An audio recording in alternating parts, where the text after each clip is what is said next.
man. You know, that's what they say. But, like, you really want to be taking this much damage when you got your two stocks? Oh, okay, hold on. If he's getting reads like that, he can keep doing what he's doing. Farming is always a joke, but, like, you know, it's not entirely one. Just because this is a very dangerous Lucario. If he gets a throw, it could be the end. Even if he gets a straight back air, this could be deadly for Anti. But he's going to clean things up with a back air of his own. And now's where Aura's really going to be kicking in. This matchup's kind of odd when you think about it because Bayonetta does such a good job of racking up the damage. But if the player is consistent at being able to get out of the kill situations, that's a ton of rage and aura in this case that DT60 can run away with and turn the tides. But he's going to have to make it happen soon if he's going to do it at all. He's still eating plenty of damage from Anti. Anti not finding his way to get the kill from Witch Twist. Although he's going to go out deep with Nair's, Witch Twist alike. He's not going to be able to stomp that dog out of the sky just yet. Aura Sphere, I don't know what Francis was going for. Does it? I don't even know if Francis knows what he goes for on a regular basis, to be honest. I mean, it's traditional enough to hunt around with Waveland Aura Sphere into up smash, but if Francis wants it, he's going to have to do it in the next game as Anti takes game 1. This Bayonetta looking like a heat-seeking missile. This man is just search and destroy. Actually crazy how like on point it was for a guy who normally doesn't really play that character much.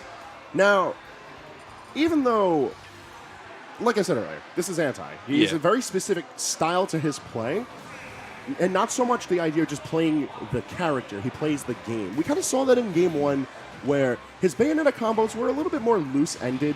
Whether it was DT60's SDI or Anti just poorly timing his aerials, he wasn't catching Francis into a lot of combos for their damage or threatening a lot of position with it. But Anti got his kills in much more traditional fashions. It was going out off stage, getting his aerials in, and he did a good job of doing that against a character that can get pretty squirrely off stage.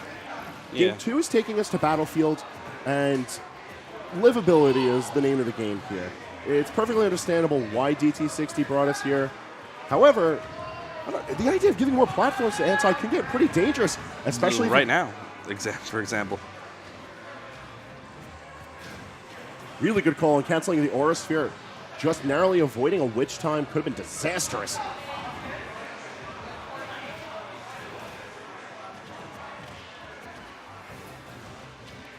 One thing that needs to be appreciated about Anti's Bayonetta is that even though he's not consistently fishing for combos necessarily, he's constantly shortening the time between his resets on his combos. Every time he gets a landing and comes back to the stage, he immediately brings himself to contest center stage and then just tries a combo, just goes for it. He's doing it again and again and again, and when you look at the damage difference between these two, it's working out well for him. But a wayward up tilt from DT60 is going to let him take the lead. Yeah. It's going to take a chunk. We see the crowd. They start roaring. Yeah, it's always the first one, but can't get too antsy. Just like that, Anti's going to clean things up without taking a single percent from DT. We got a one-stock game going on. But that first stock was fairly even-handed. If DT60 can repeat that, we can find ourselves in a Game 3 very quickly. But Anti's got other things to say. He's got things to do right now. Imagine the amount of Twitter salt that would come out if you lost your round 1 to a Lucario.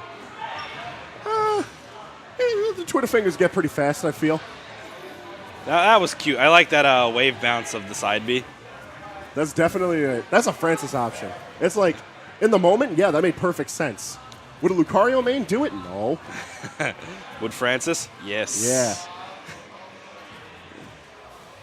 That's who he is. Oh, he missed the ledge. I thought he was going to die for that. I mean, who else would play like Lucario Samus? And Ike. All right, he does have an Ike. Yeah, Francis doesn't exactly go for optimal, but he goes for a lot of feeling. If that was sweet spot up air, that could have been deadly. Look at the percentage that's built up onto Deo. That would have been that was he landed with down air. That one was mean. I didn't like that at all. There's a goofy option.